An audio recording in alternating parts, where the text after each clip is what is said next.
नमस्कार दोस्तों, मैं राजेंद्र कौशल स्वागत करता हूं आपका। और मेरे साथ हैं मिस्टर नरेंद्र कुमार जी। तो दोनों आज हम कलायत में पहुंचे हैं, टुडे हरियाणा और टुडे इंडिया। और जैसा कि आप यहां का एक दृश्य देख रहे हो, कलकल करता बहता पानी और ये झाल यहां पर आप देख रहे हैं, तो ये बहुत कुछ बयान करती हैं। और जो आज हम बात करेंगे, तो बात करेंगे जो हमारा विषय है नगर निकाय चुनाव। तो नगर निकाय जो चुनाव है नरेंद्र जी, आप खुद भी देख रहे हैं कि जो गर्मी है जी, चुनावी गर्मी, हालांकि पानी ठंडा है लेकिन चुनावी गर्मी बड़ी जबरदस्त है जी। और यहाँ पर जैसा कि मैं जिक्र करना चाहूंगा नरेंद्र भाई कि चेयरमैन पद के लिए 7 उम्मीदवार मैदान में हैं जी। आपको भी मालूम है जी, 7 चुनाव और भाग्य का फैसला 2 मार्च को होगा जब मतदान हो जाएगा जी जी जी। लेकिन मुख्य चर्चित चेहरों की अगर हम बात करें नरेंद्र भाई, तो आप क्या कहना चाहेंगे? तो इसमें जैसे कि सबसे पहले हम पार्टीबाजी की बात करेंगे जी। जो भाजपा ने और आम आदमी पार्टी ने अपने खुद के चुनाव पे ही इलेक्शन लड़वाया है। बाकी कांग्रेस ने कोई भी चुनाव चिन्ह किसी भी उम्मीदवार को नहीं दिया है। तो इसमें मेन बात तो ये है कि भाजपा को अपने आप पे थोड़ा सा घमंड सा प्रतीत हो रहा है मेरे को कि भाजपा ने चुनाव को चिन्हित किसी को दे दिया। जो मेनपाल राणा जी है उनको चुनाव चिन्ह दिया है। जो एक दीपक निर्मल है वो कांग्रेसी नेता है, कांग्रेसी नेता कहते अपने आप को। वो उनके ऑफिस में हमने देखा कि उन्होंने भूपेंद्र सिंह हुड्डा, उनके दीपेंद्र सिंह हुड्डा की फोटो देखी गई, कांग्रेसी नेता की सोनिया गांधी की फोटो देखी गई, लेकिन उनको चुनाव चिन्ह नहीं दिया गया। तो सवालों के घेरे में बिल्कुल आप बहुत बढ़िया कह रहे हैं जी। लेकिन अगर थोड़ा सा हम गहराई में जाएं जी, तो अभी जिक्र सामने आ रहा है कि आने वाली 27 फरवरी को मुख्यमंत्री जो नायब सिंह सैनी है वो कलायत का दौरा करने जा रहे हैं जी। क्या भारतीय जनता पार्टी की जो एक नीति है, एक कार्य प्रणाली है, और जिस हिसाब से भारतीय जनता पार्टी चुनाव लड़ती है, चाहे वो एक एमसी का चुनाव हो, चेयरमैन का चुनाव हो, विधानसभा का चुनाव हो या फिर एमपी का चुनाव हो, तो कहीं ना कहीं जो ये चुनावी रणनीति भारतीय जनता पार्टी की है ये बड़ी मजबूत देखी जाती है। और उसी का परिणाम आज हम कलायत में भी देख रहे हैं कि जो यहाँ चेयरमैन पद भाजपा के उम्मीदवार हैं मेनपाल राणा, उनके लिए कितनी टीम पूरे आप कैथल डिस्ट्रिक्ट की, और कैथल के ही जिक्र हम नहीं करेंगे तो मुख्यमंत्री तक कलायत में आने के लिए तैयार है। तो इस कार्य प्रणाली के लिए अगर हम बात करें तो कहीं ना कहीं एक दबदबा भारतीय जनता पार्टी अपने ढंग में बनाती है और कहीं ना कहीं दूसरी पार्टियों पर हावी हो जाती है। देखो सर, मैं इसमें यही कहना चाहूंगा, दिल्ली के चुनाव के बाद भाजपा को ये लगता है कि उनकी आम आदमी तक पहुंच बन गई है। तो कलायत के अंदर जो नायब सिंह सैनी आने वाले हैं वो ये समझते हैं कि हम जन जन तक हमारी योजना को पहुंचाएं, जन जन को हमारे काम दें। हालांकि यहाँ से कांग्रेस का उम्मीदवार पहले एमएलए के विधानसभा में जीता हुआ जैसे कि विकास सारण है जी।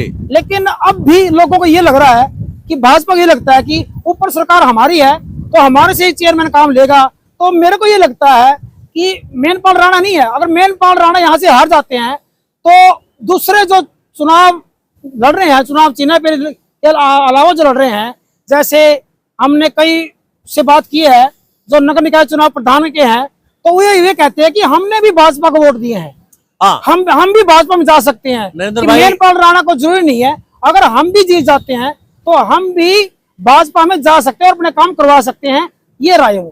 तो नरेंद्र भाई, जैसा ही आप जिक्र कर रहे हैं तो ये बड़ी एक अहम बात है कि अभी हम एक उम्मीदवार का जो चेयरमैन पद के उम्मीदवार है प्रवीण शर्मा जी, उनका अगर हम जिक्र करें जी, तो आज हमने उनका इंटरव्यू भी किया जी जी। और उस लेवल पे अगर हम बात करें प्रवीण शर्मा की, तो उन्होंने भी साफ तौर पर अपनी एक दबी जुबान में कहा कि कल को अगर मैं जीत जाता हूं तो हम भी तो भारतीय जनता पार्टी के मतदाता हैं, हमने भी नायब सैनी को सपोर्ट किया है, हमने भी बीजेपी को वोट दिया है। यही अगर मैं चेयरमैन पद का जीत जाता हूं, चेयरमैन बन जाता हूं, तो हम भी भारतीय जनता पार्टी के चेयरमैन है। तो मेनपाल राणा पे कौन सी जबरदस्त मोहर लगी हुई है। तो अगर मेनपाल राणा के कार्य प्रणाली देखें तो कहीं ना कहीं प्रवीण शर्मा ने बताया कि कार्य प्रणाली उनकी इतनी जबरदस्त नहीं है, जो कि हम एक ग्राउंड लेवल पे जो दूसरे उम्मीदवार हैं वो अपनी जबरदस्त पकड़ रखते हैं। क्या पार्टी का सिंबल ही चुनाव जिता सकता है?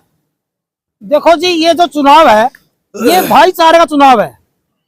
जैसा कि लोगों में हमें देखने को मिल रहा है, जो ये भाईचारे का चुनाव है, जो कलायत नगर निकाय का चुनाव है, ये भाईचारे का भाईचारा वोट देता है। ये इन लोगों को यहीं पे रहना है। बाहर के बंदे की मैं नहीं मानता। जैसे विकास सहारण यहाँ से कांग्रेस के भी जीते हैं, वो यहाँ से लोकल थे, इसलिए वो यहाँ से जीते हैं। तो कलायत में मेरे को भाईचारा नजर आ रहा है। देखो, ये तो एक बहुत बड़ी बात आपने कही है कि मायने भी रखता है कहीं ना कहीं भाईचारा, और कई जगह ये भी जिक्र आता है कि भाईचारा पहले जरूरी है, चुनावी राजनीति बाद की है। लेकिन कहीं ना कहीं जब चुनाव होते हैं तो आपस का भाईचारा भी कहीं ना कहीं मनमुटाव में आ जाता है।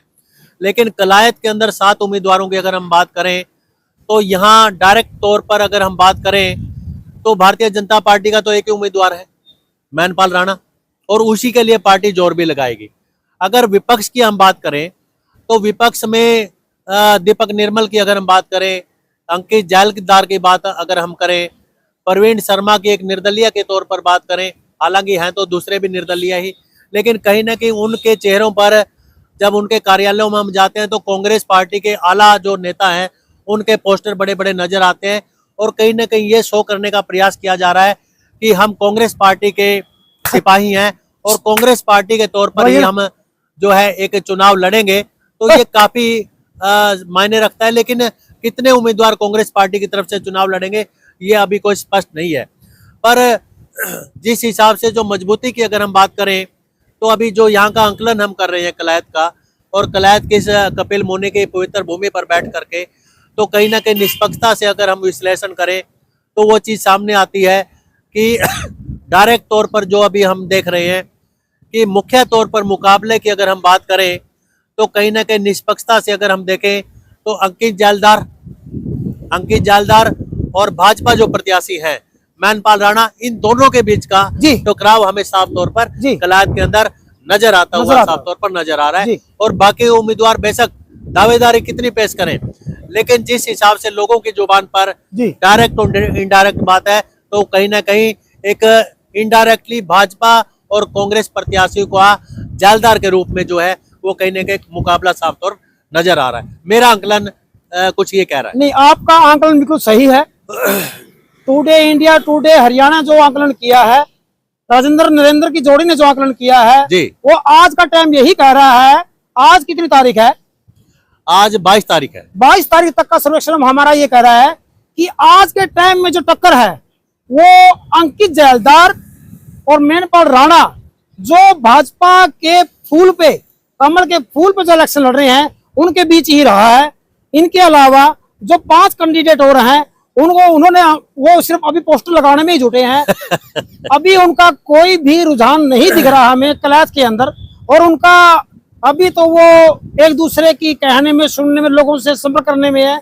लेकिन हमें जो देखने को मिला वो अंकित जायलदार और भाजपा का जो ऊपर सरकार है, और लोगों के मन में एक से हमने बात भी की थी 1-2 से, तो शहर के लोग यही कह रहे हैं कि ऊपर सरकार मोदी की है, नीचे नायब सैनी की है, उससे नीचे जो सरकार है कि हम वो सरकार ये चाहते हैं कि लोगों का काम बने। तो कुछ ना कुछ मुकाबला भाजपा की तरफ थोड़ा रुझान लोगों का बढ़ रहा है, थोड़ा लालच सरकार का कर रहे हैं लोग कलायत के कि हमारे काम बनेंगे। तो क्या इसमें हम एक बात पर लास्ट में आए कि क्या लोग ट्रिपल इंजन की सरकार के रूप में कलायत में भी देखना चाहते हैं कि ऊपर मोदी है, स्टेट में नायब सैनी है, और कलायत के जो चेयरमैन बने वो भी भाजपा का बने। लेकिन यहाँ विधानसभा के क्या उल्ट राजनीति होने वाली है। विधानसभा में यहाँ से चुनाव जीते हैं सांसद जयप्रकाश के बेटे विकास सहारण, और जब चेयरमैन पद की लोकल की बात आती है तो कहीं ना कहीं जो मुकाबला आकर खड़ा हो रहा है वो मैनपाल राणा के बीच में डायरेक्टली तौर पर आके खड़ा हो रहा है विपक्ष का। देखो सर, जो काम बनते हैं, शहर के जो काम बनते हैं, लोगों को काम चाहिए। अगर कोई भी विपक्ष का नेता जीतता है तो वो क्या कहता है? वो ये कहेगा कि मेरी सरकार नहीं है, मैं क्या करूं जी, मेरी सरकार नहीं है, मैं क्या करूं। फिर लोगों को बाद में पछताना पड़ता है। तो लोग यही चाहेंगे हमारे काम बने। क्या विधानसभा का जो परिणाम रहा उसको लोग दरकिनार करके फिर भाजपा की तरफ आने की तरफ मजबूर हो जाएंगे क्योंकि ऊपर भाजपा की सरकार है?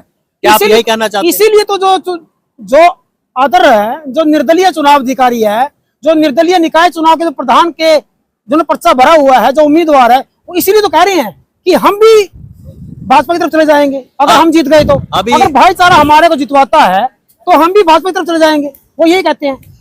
तो क्या अब जो कलायत कपिल मुनि की धरती का जो आंकलन है, वो हम इस बात पर निष्कर्ष पे पहुंचे कि मुख्य तौर पर मुकाबला कहीं ना कहीं 22 तारीख तक जो आज की डेट है, हाँ। वो अंकित जालदार और भाजपा प्रत्याशी मैनपाल राणा के बीच में कहीं ना कहीं साफ तौर पर होता हुआ नजर आ रहा है।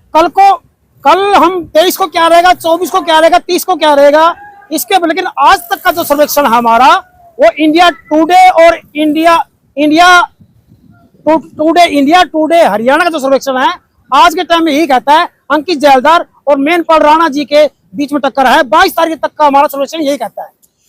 दोस्तों, इस मुकाबले को क्या हम 2 मार्च तक इसी नींव के ऊपर हम आधार बनाए कि जो आने वाला जो समय है इसमें कुछ बदलाव हो सकता है, हाँ। और भाजपा या कांग्रेस सपोर्टेड जी जो चेयरमैन है, वो कहीं ना कहीं मुकाबला फिर आके यहीं खड़ा रह जाएगा, या फिर भाजपा बाजी मारेगी? इसका फैसला जनता करेगी। जो हम जनता के बीच में जाएंगे, इसका फैसला जनता करेगी। आगे का सर्वेक्षण हम 22 तारीख के बाद का सर्वेक्षण बाद में निकालेंगे, इसी जगह पे, यहीं पे आके कलायत की पावन धरती पर, कपिल मुनि की पावन धरती पर हम अगला सर्वेक्षण यही करेंगे कि आगे जनता फैसला करेगी। जनता के द्वारा ही हम निर्णय लेके आए, अब भी आए हैं, और दोबारा हम जब हम आएंगे तब जनता से राय लेके ही हम दोबारा सर्वेक्षण हम निकाल सकते हैं। तो क्या इस बात पे ये फैसला छोड़ दिया जाए दरिया किनारे, नदिया किनारे, कि आने वाली 25 या 26 तारीख को 4 दिन का जो आंकलन होगा, फिर 2 मार्च से पहले एक बार लोगों के बीच में, हम दर्शकों के बीच में लेके आए? जी। और इनको जो या ग्राउंड लेवल की जो फाइनल रिपोर्ट है जी, वो अपने दर्शकों तक पहुंचाने का काम करें। जी। क्या आप यही चाहेंगे? जी, हम यही चाहेंगे। तो दोस्तों, फिर मिलेंगे आपको टुडे हरियाणा, टुडे इंडिया, इसी नदिया किनारे 25 या 26 को पूरे आंकलन के साथ। बने रहिए राजेंद्र कौशल जी के साथ, नरेंद्र सीमार। जय हिंद, जय हरियाणा। थैंक यू दोस्तों।